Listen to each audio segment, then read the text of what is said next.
كي ندعو إلى الله لننشر الخير في الكون الذي حار ونرسل العطر من روض الهدى الزاهر. الرحمن الرحیم. آج ہم انشاءاللہ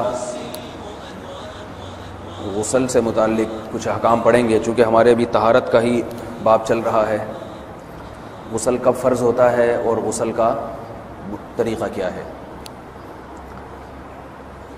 رسول اللہ صلی اللہ علیہ وسلم نے فرمایا ان اللہ لا یستحیی من الحق، اللہ تعالیٰ حق بات کو بیان کرنے سے حیا نہیں کرتے.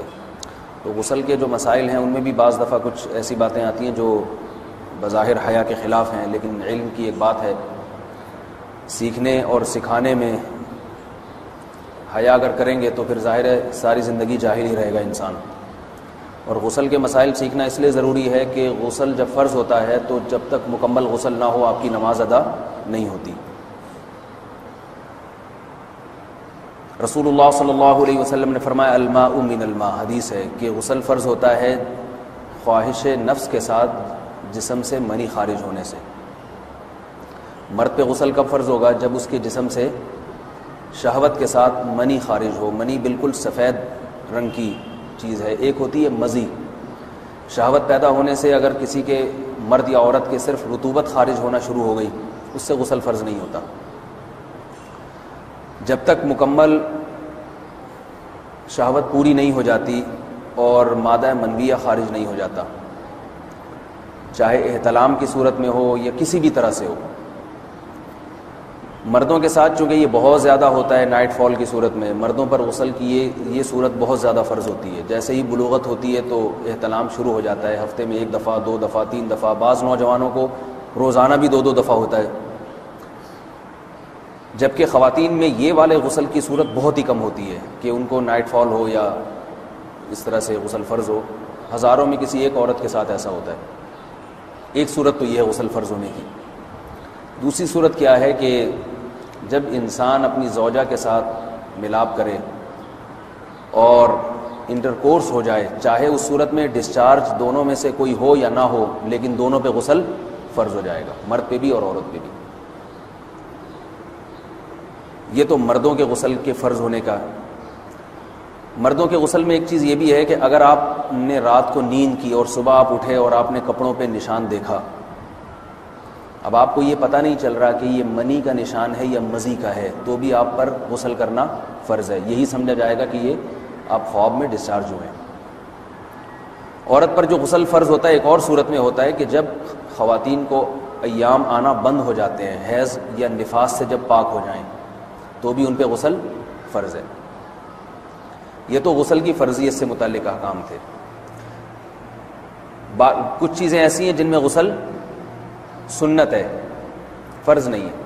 جمعہ کے دن غسل کرنا رسول اللہ صلی اللہ علیہ وسلم نے بہت زیادہ تاکید کی ہے. سنت کی 2 قسمیں ہیں، سنت مؤکدہ اور سنت غیر مؤکدہ. مؤکدہ وہ ہوتی ہیں کہ جن کو چھوڑنے کا اگر کوئی معمول بنا لے تو گناہ کا خطرہ ہے اور ایسا شخص قابل ملامت ہے، اسے شریعت ملامت کرتی ہے، برا بھلا کہتی ہے.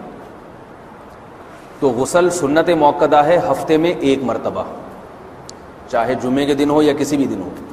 جو مسلمان ہفتے میں 1 دفعہ بھی نہیں نہاتا، وہ کتنا ہی نیٹ کلین ہو، مگر شریعت کی نظر میں وہ قابل ملامت ہے. اسے تانے دینے چاہیے کہ شرم نہیں آتی، ہو مسلمان مگر رہتے ہو بھنگیوں اور چماروں کی طرح. ملامت تو اسی کو کہتے ہیں نا. اس کی دلیل رسول اللہ صلی اللہ علیہ وسلم نے فرمایا، صحیح حدیث ہے، حق علی کل مسلم ان یغتسل کل اسبوع مرۃ، کہ ہر مسلمان پر لازم ہے کہ وہ ہفتے میں کم از کم 1 مرتبہ غسل کرے. ہر مسلمان پر لازم ہے، چاہے اس پہ غسل فرض نہ بھی ہو. اور کس دن بہتر ہے؟ جمعہ کے دن. نبی صلی اللہ علیہ وسلم نے حکم دیا ہے کہ جمعے کے دن غسل کیا جائے. امام احمد ابن حنبل کا مذہب یہ ہے کہ جمعے کے دن غسل کرنا واجب ہے، صرف سنت نہیں ہے بلکہ واجب ہے. لیکن جمہور کا مذہب یہ ہے کہ سنت عمل ہے. غیر مسلم جب اسلام قبول کرتا ہے تو اس وقت بھی اس کے لیے غسل کرنا سنت ہے. جب ہم مردے کو نہلاتے ہیں تو جو مردے کو نہلائے اس کے لیے بھی خود غسل کرنا افضل ہے، سنت عمل ہے. عید کے دن غسل کرنا سنت عمل ہے. تو یہ وہ تمام مواقع ہیں جن میں غسل کرنا رسول اللہ صلی اللہ علیہ وسلم کی سنت ہے. غسل کا طریقہ کیا ہے؟ غسل میں 3 چیزیں فرض ہیں: منہ بھر کے قلی کرنا، ناک میں پانی ڈالنا کہ ناک کی جو نرم جگہ ہے یہ اچھی طرح تر ہو جائے، اور پورے جسم پہ ایک مرتبہ پانی بہا دینا کہ جسم میں بال کے برابر جگہ بھی خشک نہ رہے۔ یہ تو ہے فرض، یعنی یہ کام کسی نے کسی بھی طرح سے کر لیا تو غسل ادا ہو جائے گا، چاہے اس کی نیت غسل کی تھی یا نہیں تھی۔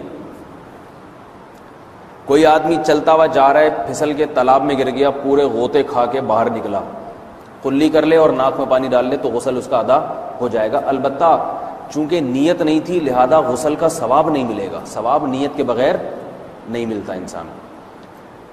دلائل اس کے الگ موضوع ہے کہ اس کی دلیل کیا ہے کہ بغیر نیت کے بھی غسل ہو جاتا ہے، لیکن میں نے بتایا دلائل کا سیشن نہیں ہے، اس میں پھر بات لمبی ہو جائے گی۔ تو یہ تو ہے فرض، پورے جسم پہ پانی بہانا، کلی اور ناک میں پانی۔ سنت طریقہ کیا ہے؟ رسول اللہ صلی اللہ علیہ وسلم غسل کیسے کرتے تھے؟ سنت طریقہ جس پہ جو اختیار کرنا چاہیے وہ طریقہ یہ ہے کہ جب آپ غسل کے لیے بیٹھیں تو سب سے پہلے وہ جگہ دھوئیں جہاں نجاست اور ناپاکی لگی ہوئی ہے۔ نائٹ فال ہوا، کسی کو احتلام ہوا، تو جہاں جہاں گندگی لگی ہے پہلے اس جگہ کو دھوئیں، استنجا کریں، شرمگاہ کو دھوئیں اچھی طرح، سمجھ رہے ہیں بات کو؟ اس کے بعد ہاتھ دھوئیں اور مکمل وضو کریں جیسے ہم عام حالات میں وضو کرتے ہیں۔ مکمل وضو کرنے کے بعد دائیں کندھے پہ پانی ڈالا، لیفٹ سائڈ پہ پانی ڈالا۔ پہلے زمانے میں تو چلو سے غسل ہوتا تھا، ہاتھ دھو لیے تو اب چلو سے پانی لے کے یہاں ڈالا جا رہا ہے، چلو سے پانی لے کے یہاں ڈالا جا رہا ہے، پورے جسم پہ ملا جا رہا ہے، اور چلو سے پانی لے کے 3 دفعہ سر پہ ڈالا جا رہا ہے۔ تو آج کل چلو ولو تو ہے نہیں، شاور کے نیچے جا کے کھڑے ہو جاتے ہیں، تو اس میں یہ کہ شاور کھولے اس کے نیچے کھڑے ہو جائیں، سارے چلو اس میں خود بخود ہی ہو جائیں گے، پورے جسم پہ پانی بہہ جائے گا۔ نبی صلی اللہ علیہ وسلم کے دور میں یہ جدید چیزیں نہیں تھیں، شیمپو اور صابن، تو آپ صلی اللہ علیہ وسلم بیری کے پتوں سے غسل کی ترغیب دیا کرتے تھے۔ بیری کے پتوں کو اگر پانی میں پکایا جائے تو پانی میں میل کچیل صاف کرنے کی صلاحیت بہت بڑھ جاتی ہے۔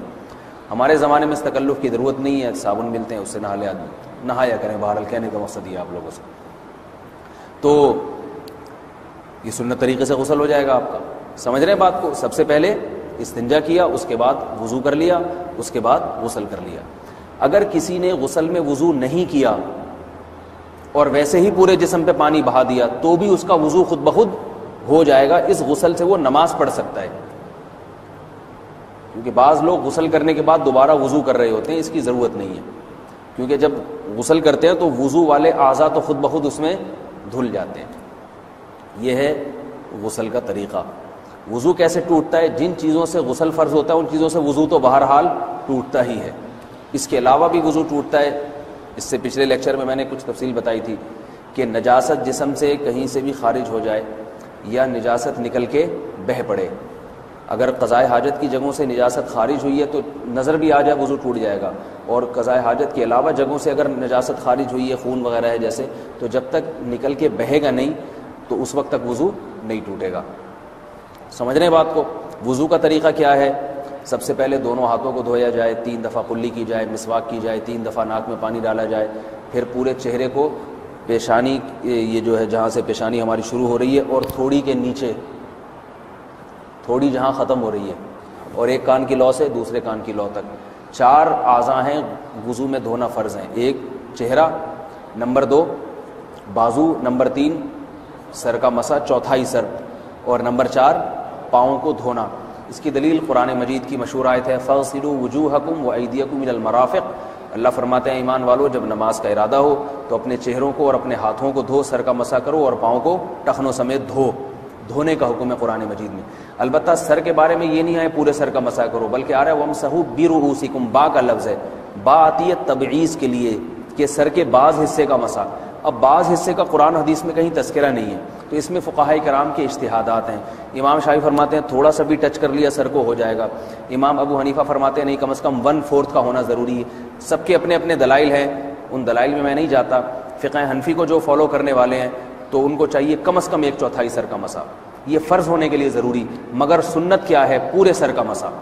نبی صلی اللہ علیہ وسلم دونوں ہاتھوں کو بھگو کے پورے سر کا مسا کرتے تھے ایسے، سمجھ رہے ہیں بات کو؟ اور مسح کے جو یہ ٹیکنیکل طریقے ہیں کہ آپ یوں پہلے انگلی بنائیں پھر یوں لے کر جائیں پھر یوں گھما کے لائیں پھر یوں، یہ ٹیکنیکل طریقے حدیث سے ثابت نہیں۔ مسح کا طریقہ کیا ہے؟ بھیگا ہوا ہاتھ لے کے ایسے پورے سر کو ہو گیا۔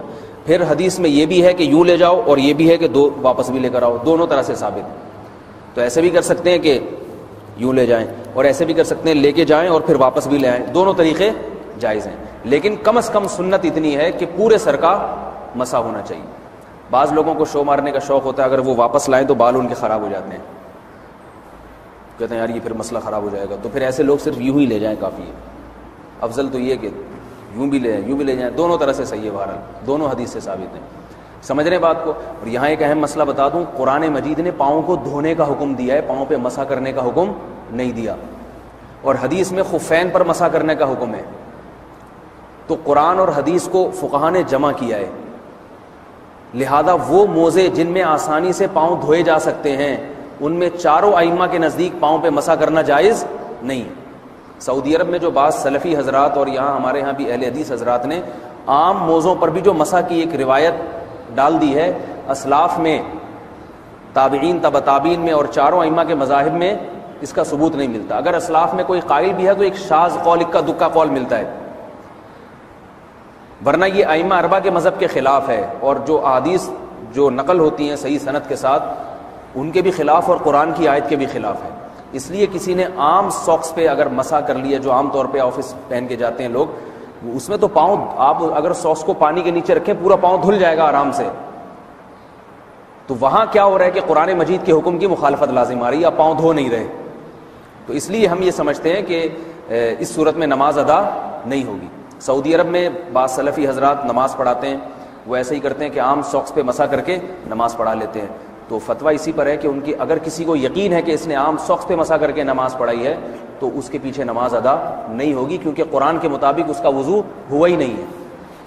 صدیوں تک کوئی بھی اس قول کا قائل نہیں رہا ہے کہ عام ساکس پہ بھی مسح ہو جاتا ہے۔ یہ ابن تیمیہ رحمہ اللہ تعالیٰ 7ویں صدی میں اس کے قائل تھے، اور تابعین میں اکا دکا قول ملتے ہیں اس کے، لیکن شاذ قول ہیں، مرجوح قول ہیں جن پر امت نے فتویٰ نہیں دیا، اور اب سعودی عرب میں بعض سلفی حضرات اس کے قائل ہیں۔